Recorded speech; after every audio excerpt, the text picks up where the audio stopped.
morning. It is Thursday and I thought I would do a little vintage book haul. I also made some tea in my spooky fall cup. Today is actually a very crisp, like 60 to 70 degrees, which is very exciting. I would consider that pre-fall weather. So a few weeks ago, I stumbled upon this secondhand bookstore that was doing buy two classics, get one free, which is an amazing deal. And also their prices in general were great. So I'm going to show you what I picked up. First, I have the Odyssey and the Iliad by Homer. I've read the Odyssey before in high school, but I don't think I've read the Iliad. I wanted to reread the Odyssey because it's actually coming out as a movie next year, and I'm very excited. The cast is amazing, so I wanted to read it so that I can compare it to the movie. Next is The Idiot by Dostoevsky. I'm currently reading Crime and Punishment, so I thought I would pick up another one of his books. What Maisie Knew by Henry James. I really like this cover, although it's kind of sad. This is about a little girl whose parents just divorced, and it's kind of through her perspective, seeing her parents live separate lives, also find different romantic partners. It sounds quite depressing, which I like. Lastly, The Portrait of a Lady by Henry James and Emma by Jane Austen. I think these are both considered like romance classics. They have love romance storyline, which I'm personally not drawn to. I don't know why. I do really love it in like TV shows and movies, but I don't know, something about books, it's just not very appealing. But I'm willing to give these a try. And those are all the books I picked up. Yo, hello.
I am all washed up and ready to do some knitting tonight.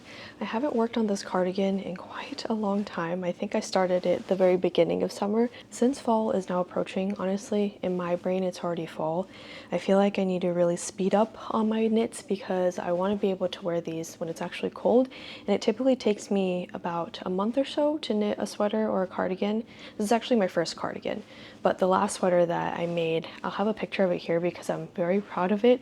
It was a cow sweater, and the sweater took about a month, but then the duplicate stitch or the cow pattern on the front, that took a little bit longer because it was my first time doing it. What I'm really channeling this fall and winter is to be able to read in my hand knit sweater while drinking a hot cup of coffee. That is my goal. So I'm gonna do some knitting tonight. I also feel like recently I've been on social media a lot more and I'm just consuming. And so it's nice to do something like physically with my hands and creating instead of taking stuff in. I like knitting because you also get the reward of being able to wear what you make. I'm also still quite a beginner. I know I just said that social media has been training me, but if you do want to learn how to knit, I've learned everything through social media, mainly through TikTok, also through YouTube.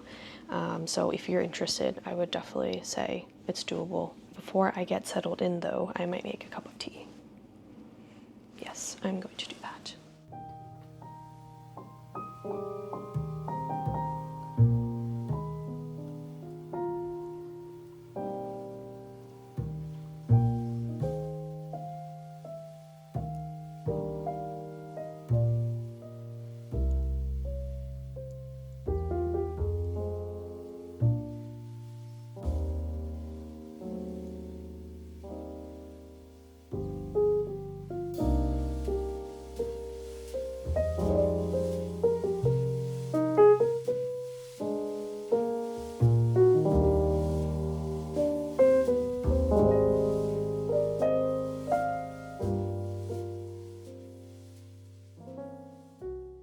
would do a little update on my bookshelf. I feel like it's coming together, but it's not quite there, and so I would love your thoughts on how I can make this look nicer. On the left, I have this tray that I thrifted with some miscellaneous items like lip balm, this nail polish. These are all my travel size perfumes, and this candle that I got from Bath & Body Works last week. I've yet to burn it.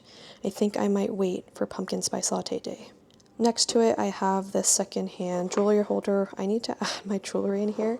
And on top, I have perfumes and these cute swans that I also got at a flea market. And then lastly, I have my mini collection of sample perfumes and some more body care.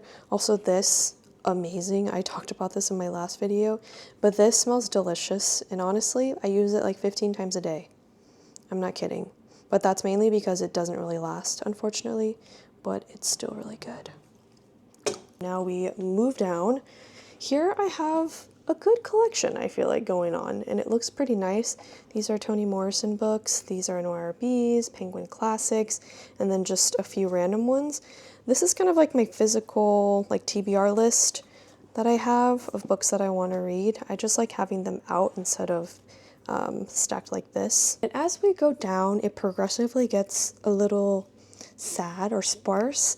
I have no idea. There's no organization to this. So if you have ideas on how to organize your books, please let me know. I tried to keep like the sizes, I don't know, like big to small, although that didn't really work out. There's no rhyme or reason to these, and below it, there's definitely nothing going on there. I just don't have enough books, which is totally fine. And a lot of my other books are actually downstairs because I didn't want that bookshelf to be super empty. So I kind of have like 2 shelves that are not completely full.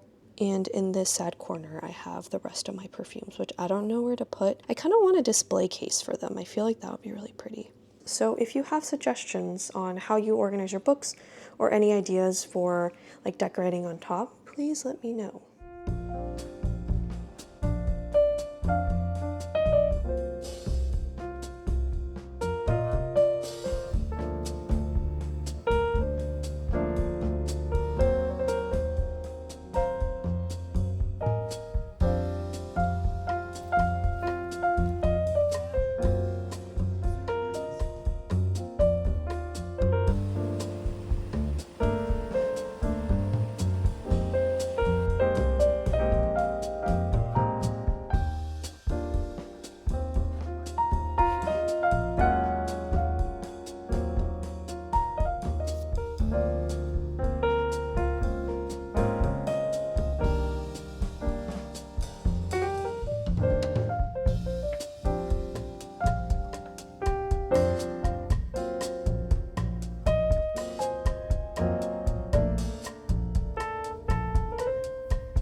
I feel like I have a dairy intolerance now.